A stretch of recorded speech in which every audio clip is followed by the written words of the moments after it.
Hello and welcome back to the channel. My name is Krashy, and we just got the early access patch notes for v0.7 512 2023 releasing on May 16th. Let's go ahead and dive into it because this is supposed to be the doozy patch. That's what they said. This one's supposed to be a doozy. So let's go ahead and dive into it. Greetings, champions. It's time to talk about content update v0.7. As the thick fog clears around a wrathful forest, Morgesh is revealed as the next hero joining the Predecessor roster. We're practically buzzing to talk about this deadly force of nature, but first we want to go into more detail about those oft-mentioned TTK changes we've been promising. v0.7 represents the first half of large sweeping changes we're making to fully address the TTK, time to kill, issues we've identified in Predecessor. Specifically, this week we're resting our sights on CRESTS, minion towers, and XP issues. These can all be tackled separately and should serve to lay a stronger foundation for the upcoming 0.7.x balance patch that will dive deeper into hero-based stats, abilities, and items.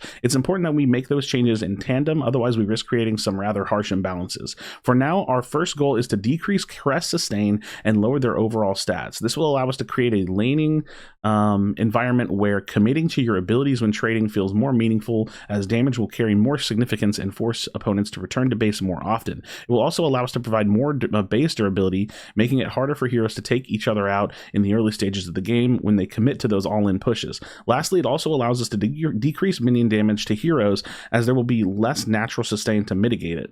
With these changes, we'll be taking the opportunity to rework some T3 crests to help provide more exciting power fantasies for you all to enjoy. After this, we have changes to our XP gains from objectives. That's huge. We've been talking about that a little bit here in the recent past. We'll mostly be shifting away from global XP sources, so that leads achieved on one side of the map don't tip the balance on the other side. It can feel really unfair to a player be winning their lane but global XP source to catch their opponent up in spite of their efforts. This is leading cause of team snowballing and how objectives can snowball into each other. Yeah, I completely agree. We've literally been talking about this. We talked about this on the Predcast, been talking about this a little bit on all different kinds of things. Yeah, it's great on like different streams and stuff. Finally, we're also taking the opportunity to review our last new hero phase after lots of valuable community feedback. Her kit struggles a lot due to her former identity and legacy from Paragon, having had tools that incentivized a backline heavy playstyle that was often quite non-interactive. Right now, it's beyond our scope and capacity to rework her playstyle into a more close range one, as it would require heavier revisions to all elements of her kit holistically. Instead, we'll be repositioning Phase into more of an enchanter role, hoping to carve out a strong identity as a hero that can rescue her teammates from crucial mistakes. Blood Mortius. All right, so let's see what that looks like. All right, let's go ahead and take a look at Morgesh. So I've already read her kit, but I'll probably read it again because why not? Grab your insect repellent champions. Morgesh arrives the swamp to join the Predecessor roster. This fierce force of the forest, oh my god, that's a tongue twister, has been added into the early access bundles, meaning she'll be unlocked for free. Okay, this instantly means to me that they did end the bundles at 25, but the way that they've worded this is specifically saying she's being added to the early access bundles. Really be intentional with that wording, because what it means to me is that they're not ready with the free-to-play model. Like they're not ready with the free currency model, which is something I was really looking forward to seeing, but hey, that's fine. They're giving us an extra hero for free. So do not be confused by this. Be very clear in reading what this says. They are giving us this hero for free. That's awesome. Thank you so much. I really appreciate it. It most likely means that they're free to play currency model, the monetization surrounding that is just not ready yet. They haven't decided on it all, and so she's unlocking for free. That's awesome. That's really, really cool. Abilities: passive, Pestilence. Affect Morgesh damage abilities, apply Pestilence for 3 seconds, dealing percentage, and then magic damage of the target's maximum health as magic damage every 0.5 seconds. Subsequent damage abilities against a target affected by Pestilence will refresh the duration and spread the effect to nearby enemy targets. Dot damage. Basic attack: Hive. Primary ability Q. Cooldown 14, 13, 12, 11, 10. Cost 80, 85, 90, 95, 100. Effect: Morgesh throws a hive of insects that explodes, dealing 60, 105, 150, 195, 240 base damage, plus 45% magic power scaling magic damage. Damaging a marked enemy target slows them by 20% for 3 seconds. Swarm, her secondary ability, cooldown 16, 15, 14, 13, 12, cost 50, 60, 70, 80, 90. Effect, become the Swarm, gaining 20% movement speed for 3 seconds. Passing through enemy targets deals 80, 115, 150, 185, 220, plus 60% magic power, magic damage, and restores 5, 10, 15, 20, 25, plus 5% magic power health. Passing through an enemy, a marked enemy target restores 8 times more health. Oh, okay. So, I mean, that's cool. Damn, that's a lot. That's a lot more health. 8 times. Right mouse button, mark, cooldown 6, 5.55, 4.54, cost 50, 60, 70, 80, 90. Effects, select an enemy hero to deal 70, 105, 140, 175, 210, plus 45% magic damage, magical power scaling magic damage, and transform your voodoo doll into their image. Abilities have additional effects versus your marked target, and they may be targeted by curse. Yeah, okay. Oh, so these are the effects of the marked target. Yeah, I was like, really? I didn't read that, but yeah, I did. Okay, Curse, ultimate ability R, cooldown 6, 5.5, 4.54. The cooldown on that is like 6 seconds of her ult. That seems interesting. Why does that sound? What does that sound like? Way too low to me. I feel like this might be a typo, because it's the exact same cooldown as her right mouse button, but we'll see. 50, 60, 70, 80, 90. Effect, after a brief channel, summon a horde of insects to stab the marked target, dealing 240 or 250, 400, 350 plus 75% magic scaling magic damage. The mark is removed upon casting this ability. Awesome. All right, major improvements. Tutorial mode. Alongside Morgesh, we're excited to introduce tutorial feature in this update, marking our commitment to improving the onboarding experience for new players. This feature plays a vital role in helping new players familiarize themselves with the core and fundamental gameplay elements they need to succeed in Predecessor. Upon launching the game, some new players will be dropped directly into a tutorial where they'll be guided through core mechanics, including abilities, experience, leveling up, gold, minions, towers, enemy heroes, and overall goal of the game. The tutorial can be revisited repeatedly and accessed by anyone from the game menu. It's important to note that this initial implementation of the tutorial focuses on providing a solid foundation of knowledge. While it covers many essential elements, there's still much more to be learned by playing through Predecessor. We're committed to supporting new players with additional tutorials and onboarding features in the future to help address more advanced gameplay. That's great. I'll probably do a video where I play through it just to kind of give my thoughts and such. But yeah, it's tutorial V1, right? And that's awesome, right? Because some new people are just super new, and this is very helpful. New skins. All right. Ooh, that Fang Mouse skin's actually pretty fire. Is this a Bellica skin? It is, dude. Okay. Inner Fire Fang Mouth. That's pretty cool. It gives me like Dr. Manhattan vibes, if you know what that is. Corporate Enforcer Bellica, I like that one a lot. I do. I really like that one a lot. And then Darkheart Morgesh. I like all of them, actually. These are probably some of my favorites that have come out. I still think like it's pretty basic. I don't know if I'll actually get the Fang Mao one. I might.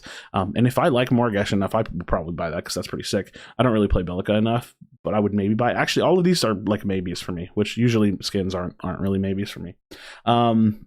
Other improvements. Improved various map collisions and made a number of minor visual improvements. Okay. Made improvements to map ward logic. Replay mode. Players can now use number keys to snap to the chase camera to specific heroes. That's good. Players can now click on specific hero portraits to snap. That's good.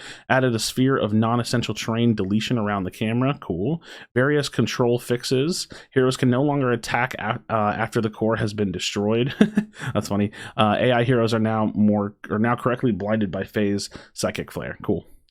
Balance changes. Phase. Kicking things off with Phase, we're looking to increase the value of linking to your allied target by providing a scaling, more substantial power buff that benefits all heroes. We'll also be increasing her early game durability to help out her weaker laning phase. Her passive will also be reworked to better place her into the Enchanter playstyle. We know some players are worried about the implication of Phase having access to healing again due to her performance in Paragon. However, we feel that we have substantial checks and balances in place to prevent abusive interactions, and will be monitoring it carefully. To start with, healing will not be based on her own health regeneration, as this can reach vastly different levels of impact based on item effects that can create hard to balance scenarios whilst making it still feel impactful without those interactions. Lastly, we'll be shifting the healing away from her ultimate ability and granting haste instead. This should make the ultimate vastly superior when cast with a linked mage. These changes should help reinforce Phase as one-on-one protector with powerful single target heals and enchantments while still lacking team-wide effects. This will make her powerful laner and skirmisher without having her outshine other supports and team fights. Okay, so it seems like they're transitioning her quite a bit, so let's go ahead and take a look at it. General base health increased from 550 to 595. Health growth decreased from 100 to 94. Essence Catalyst passive. Casting an ability restores 20 plus 8 per level, 10% magic scaling, health over 3 seconds. Linked allies receive the same healing. This effect does not stack. So casting an ability, I'm assuming, so it seems like she only heals when casting an ability, even when linked with allies. So there's like it's like a spike of healing every time she does something. So like if your teammate's low or is missing some health and they're linked, or if you're missing some health and linked, you can like literally use Lance and like heal while being aggressive. And now I wonder if the link would cause a heal, because that would be interesting if you just like relink and step away and link and heal, because that would be really, really interesting. When tethered to an ally hero, telekinetic link, when tethered to an allied hero, you and they both gain plus 6, 7, 8, 9, 10% increase physical power and magic power. Cool. So just like a general power increase for being linked. Energy Lance, quality of life. Time to start firing the beam decreased by 43%. Nice. Quality of life can now be canceled as soon as the beam spawns. I love that. I hate starting anything and just feeling stuck there. So I think that's really, really good. Now allows face to hover for the duration. Hover? Well, can you like slightly go upward? What does that mean? That's interesting. We'll have to see what that is.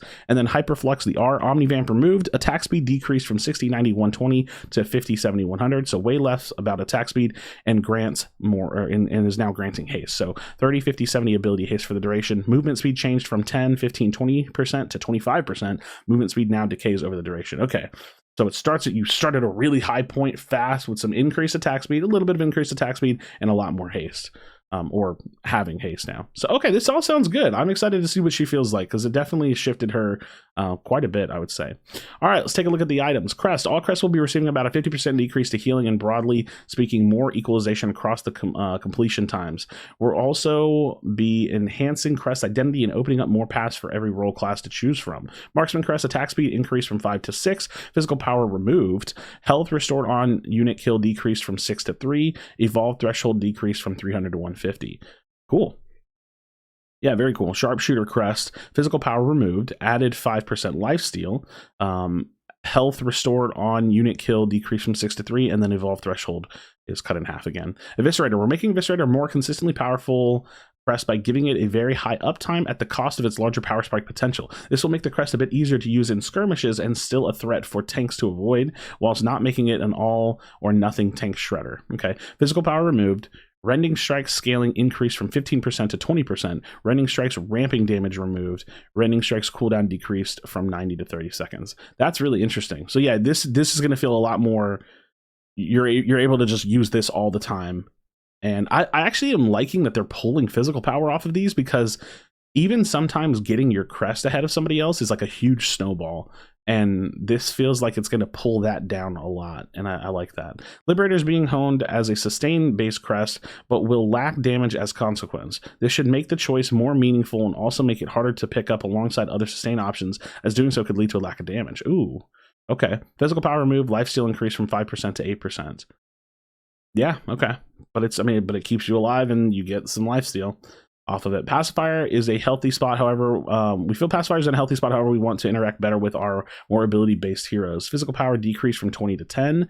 Adrenalized bonus damage now occurs on any non-item dot physical damage instead of just basic attacks. Okay. Okay. Yeah, I think that's fine. I don't have much thoughts about Pacifier, if I'm being honest. Rogue Crest added 8 physical pen. Ooh, nice. Physical power removed. Ability haste removed. Health restored on ability hit decreased from 4 to 3. Health restored on unit kill decreased from 6 to 4. Evolve threshold decreased from 300 to 200. I wonder, like, is this gonna like hurt jungling with like Kalari and Fangmao? Like, doesn't this just hurt their jungle sustain? So I'm a little interested to see what that feels like, because like, I don't know, that could be interesting. Assassin Crest, physical power decreased from 12 to 8. Physical pen increased from 4 to 8. I like that they're adding pen to these. Ability haste removed.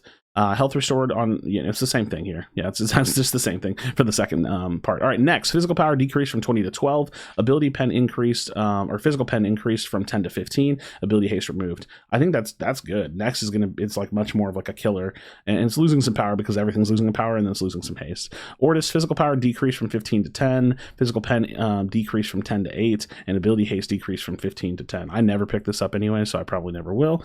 And then Witch Stalker physical power decreased from 15 to 12, physical pen increased from 6 to 8, and ability haste removed.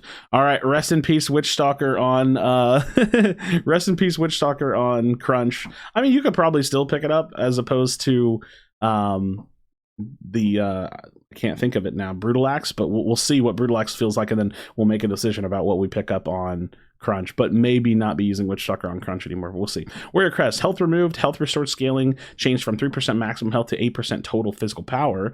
Health restored duration increased from 15 seconds to, or decreased from 15 seconds to 10 seconds. Evolve threshold decreased from 400 to 200. Champion Crest, physical power decreased from 10 to 8. Health decreased from 100 to 80. Health restored scaling changed from 3% maximum health to 8% total physical power. Health restored duration decreased from 15 seconds to 10 seconds. Evolve threshold 400 to 200. Brutal Axe, physical power decreased from 20 to 12. Health decreased from 200 to 100. So yeah, I mean, really, we're just reading like nerfs across the board for the Crest system, which I think is fine. I'm actually pretty happy about that. It's going to seem weird, but again, like sometimes your game is just going well and you get your Crest before somebody else, and then you're just ahead, like really ahead. And so I think that this is going to feel way less punishing, and will like kind of like flatten the games out some and maybe reduce some of the snowballing. Phoenix, physical power decreased from 30 to 15. Health increased from 100 to 150. Icecorn Talons, physical power. So let's see. Icecorn Talons, physical power decreased from 15 to 10. Health decreased from 150 to 100. And ability health decreased from 15 to 10. Magician Crest, honestly, I don't even know if I want to read all these because it just feels like they're all getting a reduced efficacy.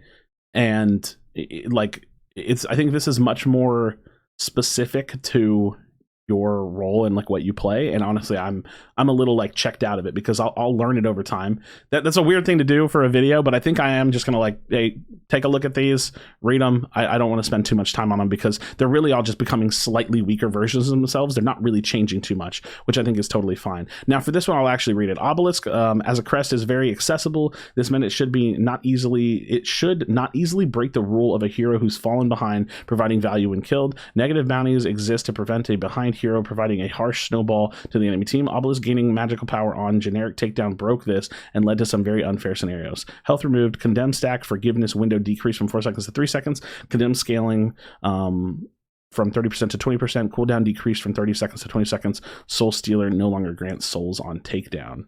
Interesting. I need to reread Obelisk to know exactly what this part means. Because I forget this part, but it just sounds like they want to pull Obelisk snowballing down some in general. And yeah, I'll read Typhoon. Any of the bigger ones, I'll read them because, yeah, like all these. Oh, the tank ones. Okay, I got to read all the tank ones, which is actually nice. I'm excited about that. But there's just so many of these like general changes. All right, Typhoon is being repositioned to provide more value in its attack speed and dash mechanic, as well as gaining some valuable sustain. This should start to open up some playstyles for heroes that revolve around magical power and on-hit itemization while using basic attacks to carry the weight of their damage. This will open up more sustainable damage-oriented playstyle for heroes that didn't have access to it before. So magical power increased from 20 to 25, health removed, magical pen removed, added 4% Omni Vamp. Cyclone basic attack speed per stack increased from 2 to 3. This is going to make some really fun videos and builds. Cyclone attack speed scaling per stack increased from 2% to 3%. Cyclone max stack decrease from 6 to 4. Oh my god, this is so nice for Typhoon. Mirage cooldown reduction removed, and Mirage cooldown decreased from 30 seconds to 20 seconds. Dude, this is pretty nice. It sucks that they removed the cooldown reduction off of it, but it's not that big of a deal. But like this is just, it's gonna be so easy to use this, and it got some nice buffs. So this is gonna make for some fun builds. I don't think anybody actually wants Typhoon like ever. I can't think of anybody anyways, but who knows? Maybe with the increase to this crest, it could be going in that direction. So I will read all the tank ones because it's leading to bigger implications, it seems like. So health decrease from 80 to 60, scaling increase from 0.75% maximum health to 1% maximum health, health restore duration decrease from 15 seconds to 10 seconds, base healing removed, health restore doubling on unit kill removed, evolve threshold 400 to 300.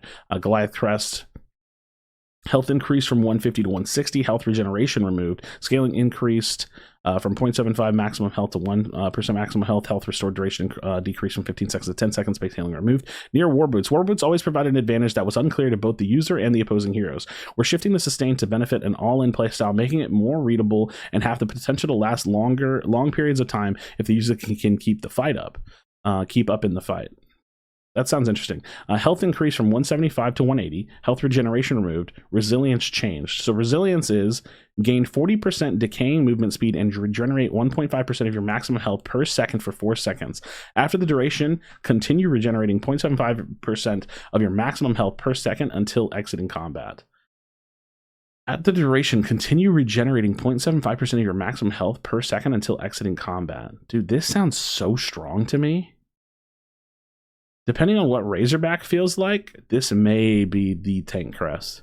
Razorback has many frustrating cases that counterplay becomes don't hit him. We want to push this element back a bit and make the crest potential reflection far weaker whilst making it interact better with larger amounts of armor instead of simply raw HP. This allows us to provide durability and less reflection on one fell swoop. Sometimes you might still want to avoid hitting the target, but more often you can now power through, especially if you have access to sustain or have a substantial lead.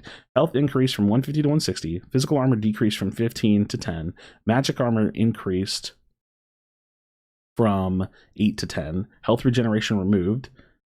Echidna damage reflection. I'm not going to read that because I don't know how to say it. Damage reflection magnitude decreased from 50% to 20%. Duration increased from 4 to 6 seconds. Damage reflect now reflects pre-mitigated damage. Gain 25% increased physical armor and magic armor when the active is active. Oh, dude. Razorback and War Boots are both still good. I mean, the reflection magnitude is like way lower, and they decrease the armors, but you're getting a 25% increase to armors.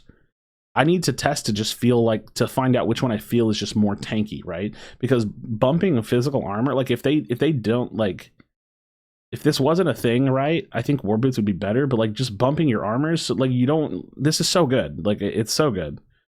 And it lasts longer. So like they're still going to take some damage. They have to deal with it, but they can power through because it's not 50%. It's just 20%. So it's less about a damage option and more about like, hey, I'm going to just jump in your face and be tanky. You're going to take some of the damage back in reflection, but really I'm just tanky as shit. That's really interesting. Sapphire's Mantle often felt underwhelming thanks to its power fantasy being overshadowed by Razorback. With its sister crest now being more specialized, we're doing the same here. We're shifting Sapphire's identity more towards being a big HP stick that provides tanks a more offensive option when diving into team fights. We're also pushing it towards that infinite stacking potential that other classes have access to give tanks options to scale harder. What? Okay. Health increase from 200 to 300, health regeneration removed, physical armor removed, magical armor removed, sturdy active changed. Atlas, increase your size and maximum health by 20% for 6 seconds and deal 40 plus 1.5% maximum health true damage to nearby enemy heroes. After the duration, permanently increase your maximum health equal to 20% of the damage dealt. How is this not the tank crest? It's scaling. You just use this every time you fight someone. You have to, right? Like you just dive in and use this, and it doesn't come with any armor, but holy shit. I have to feel what the actual like gain rate of this crest feels like. Like, can I actually get into a reasonable amount of scuffles every 75 seconds and really scale myself? But you increase your size of maximum health and you deal damage to nearby enemies. So like, this gives you damage. How is this not just instantly better than Razorback, right?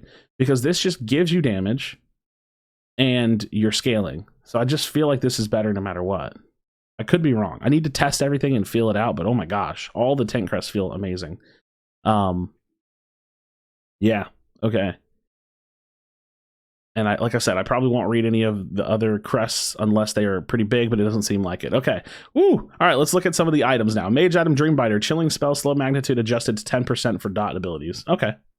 Minions. With lane sustain decreasing on average, we can now lower the damage delivered by minions so that trades between heroes themselves feel far more meaningful. Melee modifier from 55% to 40%, range 40% to 30%, siege 70% to 50%. Towers. Tier 1 and Tier 2 towers are having their XP yield shifted to a local amount. This means heroes will still gain significant lead when winning their lanes, but will not be strengthening their teammates across the map, which can lead to unfair or unearned comebacks. We're also bumping down the core damage to heroes to help players feel a little more comfortable closing out games, particularly without the Orb Prime buff. Oh wow, so the core is actually going to do less damage to heroes. So Tier 1 global XP reward changed to local XP reward. Tier 2 global XP reward changed to local XP reward. Core hero damage modifier decreased from 140% to 100%. I like these changes. I like these changes a lot. Bug fixes will come later. That's all this week. Let us know what you think in the update on Twitter. Blah, blah, blah. Wow, dude. The implications of this patch are really nice. I'm mostly interested, especially me, mostly interested in tank crest items.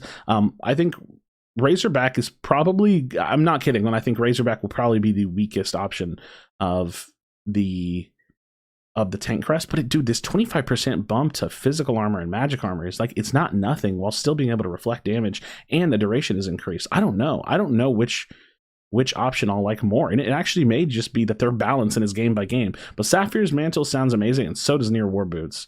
So this is going to be a doozy of a change for me to pick from. I'm looking forward to seeing what Phase feels like after the changes, and ultimately this looks like a pretty solid patch, right? Like I think it's pretty solid. This is definitely like a step towards the TTK changes for sure. I think nerfing the crest is both an anti-snowball and works towards that goal, and I'm looking forward to more. Guess not to mention the fact that they gave her away for free. So big shout outs to Ometa for giving this hero away for free. Friends, drop a like on the video, subscribe for future Predecessor content. Thank you so much for watching. As always, be sure to be kind of one of them. Tell someone you love them, and I'll see you in the next video.